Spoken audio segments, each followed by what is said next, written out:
So as we progress through the 2026 offseason and get closer to free agency, one notable name that everyone's going to keep their eye on is, of course, wide receiver Tyreek Hill, who not that long ago was released by Miami. No surprise with that. We presumed even before he got hurt that it was a potential trade candidate during the deadline if the season was not going well for Miami. And obviously how things have been throughout his Miami tenure off the field, as well as some stuff on the field about, initially first quitting on the team, then not, then is. So it's just, again, all over the place with Tyreek Hill towards the end of his tenure there. But none of us are surprised that he is gone. Again, regardless of the injury or not, he was probably going to be gone from Miami, whether it was a deadline or still in the offseason. But he still has enough. He still has enough to offer to a team. I'm on the camp that because of the injury, and it was a gruesome injury. I'm not saying that at all. It was a bad injury. Just watching it live and so forth, it was. But I'm not going to be in the camp that he has nothing left to offer. It's all speed. He has nothing else to his game, and that it's going to be a total waste to sign him. I don't fully buy into that. I get to a certain point, yes, he's not going to be the same Tyreek Hill he once was. It was a gruesome injury. It is going to, I think, slow him down a little bit on top of the age that he's at right now, at age 31. I think he might be 32 by the time the season starts, if I have that correctly, or might still be 31 at that point. Even if he's not 100% Tyreek Hill, can give you maybe like at 80% Tyreek Hill. I think that's still good enough. Well, however you want to gauge it as for percentage-wise, I still think he has enough to offer. Is he the prime Tyreek Hill, like I said a few years ago, putting up 1,700 yards receiving? No, I think that is slowly gone, but I still think he can be a 1,000-yard receiver for a team. And, of course, we can look at the obvious one, where it looks like this does not scream Kansas City reunion. I mean, this is, if you're in terms of betting favorites, however, if there is betting favorites, you can go somewhere and place bets for potential landing spots or where he's going to go next year or be on a team next year. I'm sure the Chiefs, no doubt, are the number one spot, and that's what it feels like. It just feels like Chiefs are nothing, really. It really matter. It really just matches perfectly with that, where they are. Ever since they have let him go, yes, they have gone to 3 Super Bowls and won 2, so they've had success or more success without Tyreek Hill, but still have been trying to find that next Tyreek Hill, next great receiver to replace him, and they have tried to replicate the speed and so forth, and it's failed. And let's kind of basically just kick off into our first team, of course, was the Kansas City Chiefs. In terms of cap space, going to be difficult. Now, like any team, they're going to figure it out. They'll be under the cap, so there's no issue there with that. But at least the 3 teams that I have listed here, they have the worst cap space as of right now. They already restructured Patrick Mahomes' contract. They have, I think, saved over $46 million in cap savings. Still have a long ways to go, but certainly a big help by Patrick Mahomes there. Right now, they are 27th in the league in the bottom of the list here by SpotTrack at $14.4 million over the cap. But still, this is a team that is. It all depends on Patrick Mahomes. I think there's really 2 questions you need to ask. How fast Patrick Mahomes can recover from the injury, and how fast is the Chiefs going to put him on the field? Because certainly the timetable for Patrick Mahomes being healthy is going to be a lot faster than the Chiefs at this point, because there's still question marks about the offensive line. I think it's something that needs to be hammered home this offseason, and it's really showing you that the last 2 years, predominantly in the Super Bowl where they got obliterated by the Eagles, by the front 4, didn't really have to blitz too much in that game, and were just all over Patrick Mahomes there. And it was pretty obvious that they had to get rid of people. You saw, of course, the Noble trade they had to make to Chicago. I think it's Tunley, if I have that right, the guard, Pro Bowl guard they had to give up for a 4th-round pick. And you saw he won Protector of the Year at the award ceremony. That was a big loss, but part 2, that was because of the cap situation. And you saw the offensive line just be battered, and it was just not living up to expectations. And Patrick Mahomes was not playing well this year, even before the injury. They were just a very up-and-down team, inconsistent. It's not all on Patrick Mahomes, so there was question marks on the defense, and there's more things that need to be done all around the team. Running game needs to be better. Wide receivers need to be better.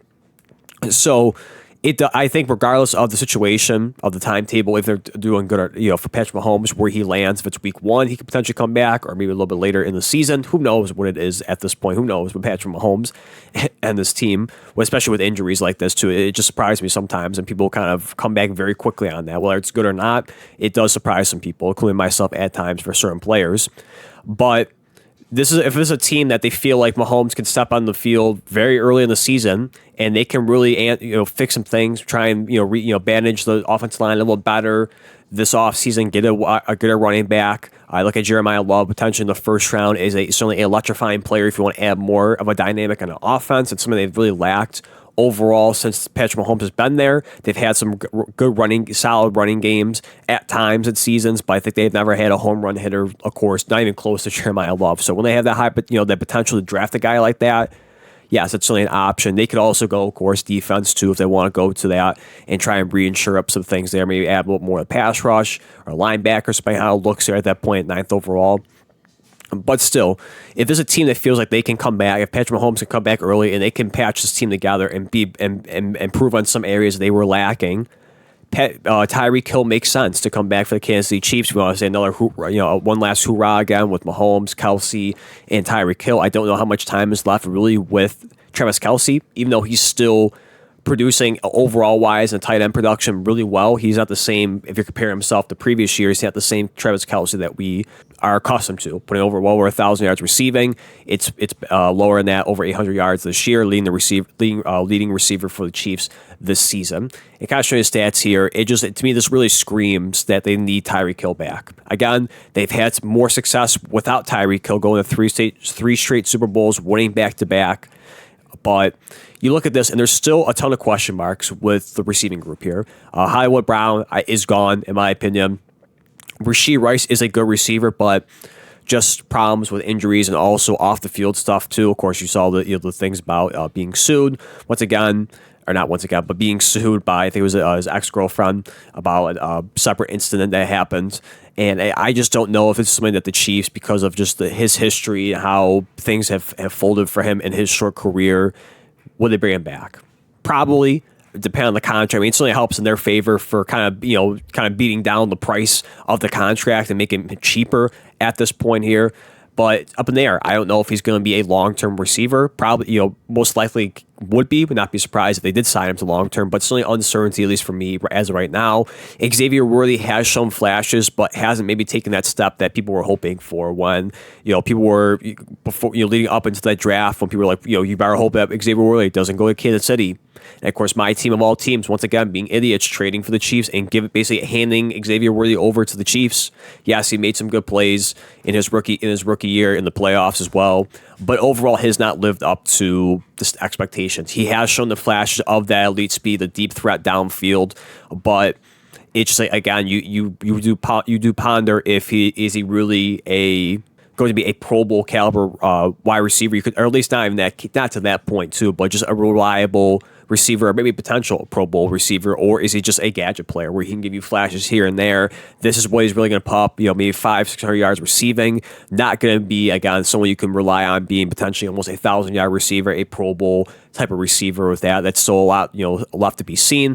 I do like they brought in Eric Bieniemy back into the coaching staff and replacing Matt Nagy, so certainly maybe that can explode some things for some of these guys and make these guys better. So that's something to keep your eye on for Xavier Worthy, but I mean, really outside of that, a lot of people I think should be gone. Tyquan Thorne was okay at times, probably played better than I thought, but still, I think probably wouldn't be surprised if he was gone. Juju Smith-Schuster, he's on the end of his road of his career. I would let him go as well.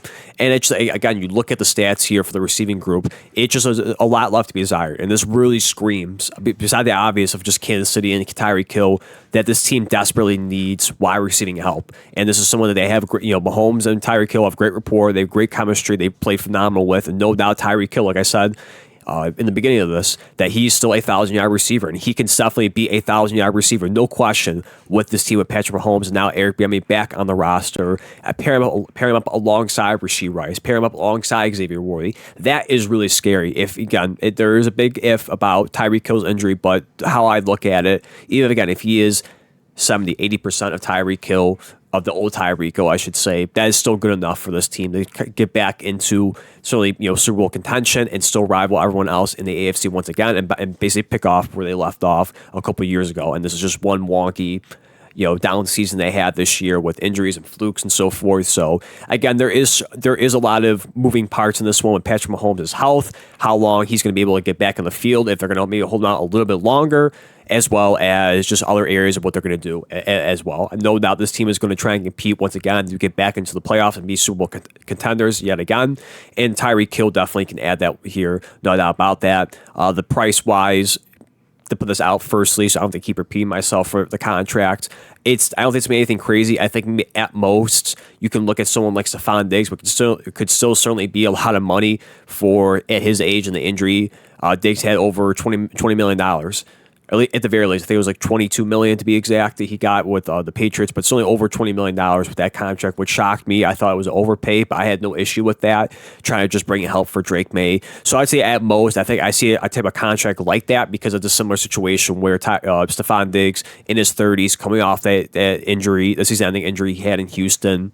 It seems, it seems kind of certainly on par of what happened with Tyreek Hill. Obviously, the parallels with that. So I think at most you're looking, I think, similar to a Stephon Diggs type of contract for the average per year, so a little over $20 million a year with that, which maybe to some people at this point is too expensive for Tyreek Hill. I think they would just kind of just walk away. I don't want any part of that. But for the Chiefs here to make it, maybe one more run with this core, at least for the offensive side with Travis Kelce, maybe want to try one more time with Tyreek Hill, whatever how long the contract is with this team. Certainly, you want to give it, give it a go, a part two, a reunion of this. So again, this really just screams the Chiefs, and most likely will end up doing that. Would not surprise anybody for this one. How it plays out there. But again, maybe one last hurrah for that trio of Mahomes, Kelce, and Tyreek Hill for that one. So the first one, the obvious one, of course, is the Kansas City Chiefs. Now moving on to another team that I think also screams for wide receiver help is the Baltimore Ravens.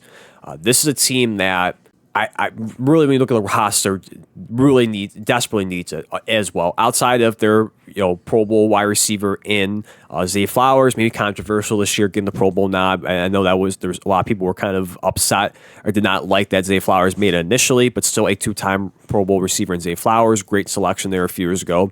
You look at the depth chart there; it is very lacking. DeAndre Hopkins is going to be a free agent, probably gone this in this offseason.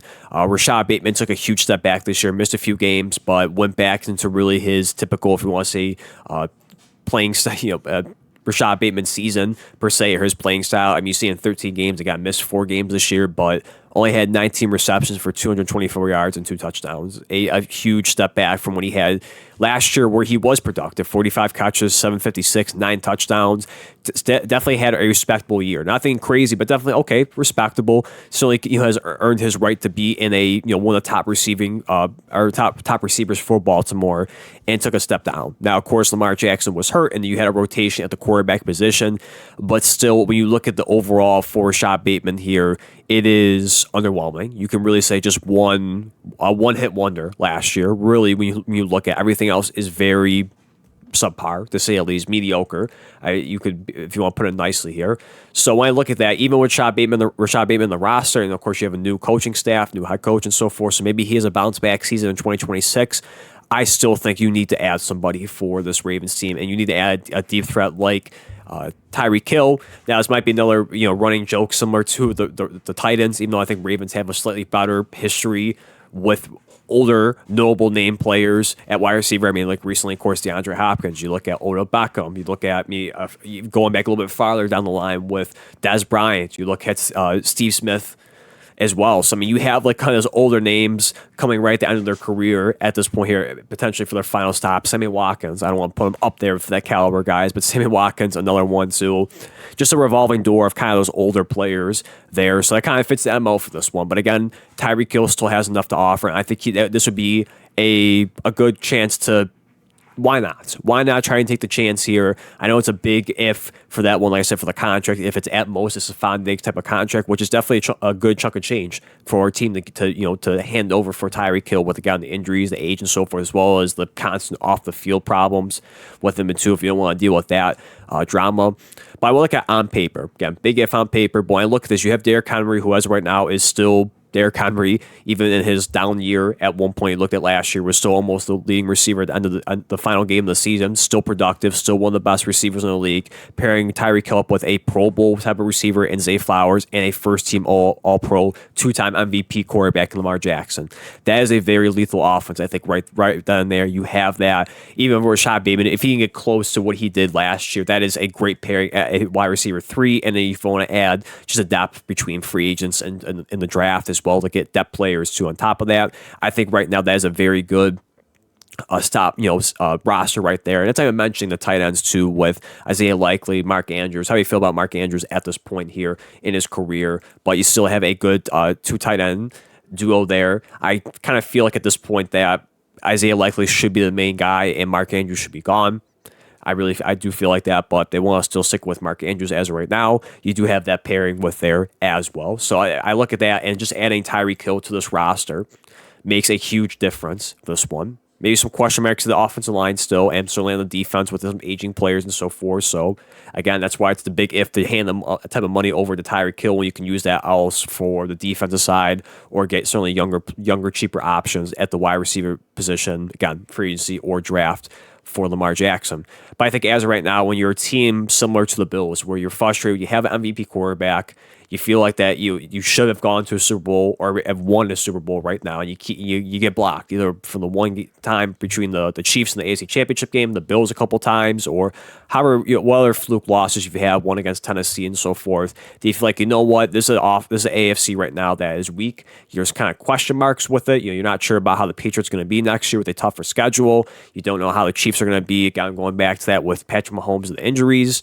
It began with a timetable, but by the time he comes back, who knows what that, and even if he does come back, how's the team going to look overall? You look at the Bills there, new head coach, how they're going to be there too on top of that. So Bengals as well. Certainly some question marks there too. So there is a lot of question marks in the AFC, and maybe the Ravens look at this. You know what? If we add Tyreek Hill here, this could be one of our only opportunities to really have a golden ticket to the Super Bowl and get our finally break through and stop all the the naysayers and the controversy of Lamar Jackson can't win the biggest moments.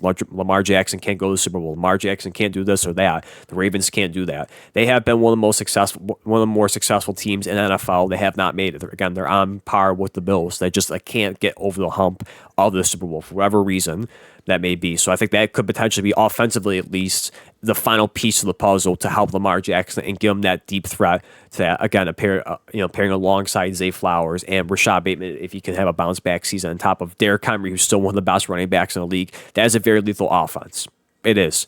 So I like this idea for the Ravens. Again, a lot of money, of course, depending on what it is and how you want to look at the rest of the roster. If you think the money should be put elsewhere, but if I'm just putting all the chips on the table, you know what? Screw it. We're going to give Lamar Jackson help once again. We're going to go after a big splash and get somebody there. Yes, there's certainly younger options you can go for a big splash, but for Tyreek Hill here, where it's not a trade and you have to go assets on top of the contract, why not at this point? With Lamar Jackson, he's not getting any younger. You got to take the chance at some point, once again, to kind of push the chips on the table and get a guy like that. And so, we're going to roll a dice, and we feel like we can take full advantage of the AFC that it has a lot of question marks with each team there, or at least the top contenders in the last few years previously. We can do this. So I do look at the Baltimore Ravens as a good destination for Tyreek Hill. And next one is, real quick, before I forgot, I meant to show you the spot track for the cap situation here. The Ravens have $22.6 million in cap space, so certainly in a much better spot as of right now than the Chiefs. So with that one, 15th in the league for the Ravens. And still sticking on here, you have the last one I have here is in the same division, the Pittsburgh Steelers, which jump all the way up to the 9th here on spot track with $44.7 million. So have more than enough money to afford Tyreek Hill, whatever he's asking for at this point.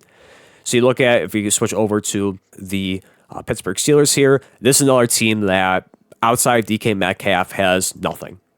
Now, there is question marks with the quarterback position. Is Aaron Rodgers coming back? Is he not? I see some reports saying he's maybe leaning towards he's coming back, but still, again, nothing confirmed with that at all. Aaron Rodgers is going to play this out, going to drag it out, make it about himself, of course, make it a whole drama situation. We'll see how that goes with that. If we'll finally get the reunion of McCarthy or Rodgers, but as right now, that is the big what if for this one. But because hypothetically, Rodgers does come back. Once again, when I look at the stats here, and obviously for anyone who watched the games for the Steelers here, there was nothing really outside of DK Metcalf.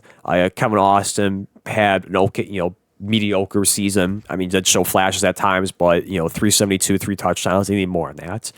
Roman Wilson has been a huge disappointment in his career thus far with the Steelers. 166, 2 touchdowns. They brought in Thielen for 5 games, 117 yards, 0 touchdowns. Scantling, 80 reception or 80 yards, 1 touchdown. Scotty Miller, 62-0. I mean, it's laughable at this point. Really, outside of Metcalf, you could say certainly Metcalf had a disappointing season for the money he got there, not having over 1,000 yards receiving at 850, 6 touchdowns there. Did have the 2-game suspension at the end of the season, which kind of hurt the team there. Didn't hurt them to miss the playoffs, but still kind of put them in that tricky spot situation where it could have screwed him over at the last game of the year against Baltimore. Got lucky with them missing a field goal, but still a selfish act in that one. Not surprising by DK Metcalf in his prior instances with the Seattle Seahawks.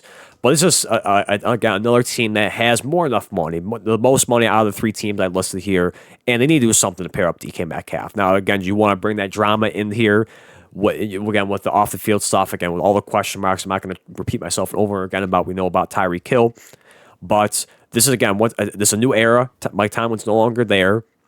Maybe for the new coaching staff from McCarthy, he wants to do something different. Maybe he wants to bring in certainly a big help for Aaron Rodgers, and certainly Tyreek Hill could be that. That'd be, I think, a great pairing for Aaron Rodgers to get, once again, what I said, similar to Baltimore, as well as the Kansas City Chiefs there, that giving you the deep threat there alongside DK Metcalf, and that can really be an interesting combo with that, having 2 guys that can stretch a field. Also, too, on top of that, Arthur Smith no longer being there. Hallelujah for the Pittsburgh Steelers. You know, the horrible OC is gone. I'm happy for you guys. I think he's a horrible coach. So, unfortunate that you guys were stuck with him for the 2 seasons that you were. Sucks to see that. But now with a new offensive mind here, again, with DK Metcalf and Tyreek Hill being mixed in here for their speed or whatever speed's left for Tyreek Hill, I should say, certainly can do wonders for Aaron Rodgers and certainly bring back this offense to be much, much better than they have been for the last few years for this one under Aaron Rodgers, Russell Wilson, Kenny Pickett. It's been a long time since I would say, hey, that is a respectable offense. That is a good offense. It has been, I think, average at most, mediocre, even though I think it was better at times this year with Aaron Rodgers, but certainly was still lacking overall. So once again, I think for Tyreek Hill bringing in this offense here, even with a Tyreek Hill on here, the depth needs to be better. I don't think it's still cut. I don't think it's still is good enough with, when you have Calvin Austin, Roman Wilson. I'm sure Thielen and Scantling are both gone at this point here. Scotty Miller. I mean, it's a huge drop off, and maybe that's just the give and take of this, where you settle with that with having 2 prominent names. So DK Metcalf in his prime, Tyreek Hill, whatever he can still offer. Like I said, I still think he can be a 1,000-yard type of receiver. Still be a good option at a wide receiver 2 here at this point for Rodgers, and then you can live with the depth. Whether you fill it in with, again, free agents, or you go in the draft to get people for that on much cheaper contracts. I think at this point here for the Steelers, again, if you really want to, once again, the big last hurrah. This is the final year again for Aaron Rodgers. If you want to cash in one more time and capitalize on Rodgers' potential again, final season in an NFL here, and I think he still played solid last year. I think he overall he was good. You look at this year, 65.7 completion percentage, over 3,300 yards passing, 24 touchdowns, 7 interceptions. Was still good. No doubt, he wasn't horrible. Still played well this year at his age, as in his career at this point in his career. So again, maximizing the potential. Again, final year of his career. How many times he dragged this out. Yes, I think it is worth the Steelers to go after Tyreek Hill here and take the gamble. There are other aspects I think they need to fix. Where yes, Jalen Warren was a good running back here, 958. 6 touchdowns. I think they can also look at that and adding more people there, whether you think they should replace Warren or get a better running mate for Warren. I think Kenneth Gainwell, move off of him. I mean, 537, 2 touchdowns is solid. Nothing too crazy.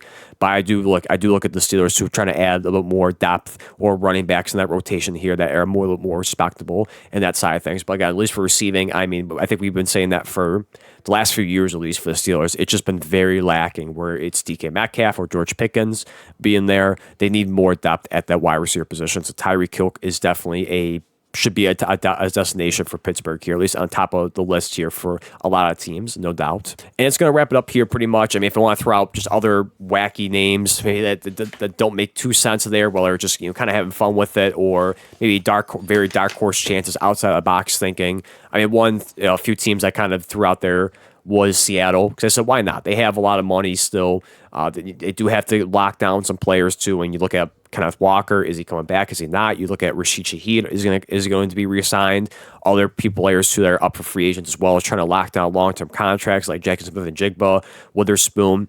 So certainly I don't know. Again, a very out there, outside chance there, but like, why not? Why not try and double down and try and repeat once again and go back-to-back champions in this one and kind of redeem yourself for could have been like that a decade ago where you went in 13 and 14, but we all know how the Super Bowl 49 ended with that one. So maybe you kind of unright the wrong there and win back to back and make a move like this for Sam Darnold. They have $63.4 million in cap space. Why not? Well, I went to the Las Vegas Raiders. Once again, like we talked about, some older players going there at the end of their roads with the Raiders there. Why not? You look at Fernando Mendoza in his rookie year, or potentially, I should say potentially, he will be the first overall pick for the Raiders when the draft does come up for the first overall pick. So getting a great option for Fernando Mendoza and trying to accelerate that process for him in that rebuild there. You have Brock Bowers, you have Ashton Jenney. Offensive line, yes, does need help there too, but adding the skill positions needed for this team that desperately needs that is big. So is that a spot that Tyreek Hill wants to go? I don't know. Probably not. I think he wants to more so compete, but who knows? Money talks, and some of the Raiders have a lot of money with that one. So that one, like I said, I think it's all Chiefs or nothing. But who knows? Maybe if the Raiders are just the Raiders potentially, and just throw a bunch of money at him, maybe he goes there. One, again, outside chance. Broncos to another team. We look at here. They are 14th in the league by Spotrac, 26 million, a little over 26 million, I should say. Again, just trying to add people in that spot there. You do have Cortland Sutton, you do have other Mims, other solid options there too. But just trying to bring a guy once again in Bo Nix's third year and trying to elevate the offense a little bit better in this one. And then last one was the Commanders, 66.5 million, trying to give help for Jane Daniels with this one, trying to kind of bounce back after a horrible sophomore year and second year with that team, or that regime, I should say. So adding another great player like Jane Daniels and trying to get back to his rookie season form could go a long way. So again, just listing 4 teams, pie in the sky, wild card, just dumb, just having fun with the picks there. But certainly my serious 3 choices, once again, Chiefs, Ravens, and Steelers. So, leave your thoughts down below if you like the picks there and who, do you agree with it or not, and who would you add on the list there too as potential serious candidate or destination for Tyreek Hill. So with that being said, I apologize. My papers are falling apart there for my notes. So once again, I apologize with that, but leave a like, leave a comment if you enjoyed. Let me know your thoughts on the Tyreek Hill situation, where you think it's going to go. Appreciate it, and we'll see you in the next one.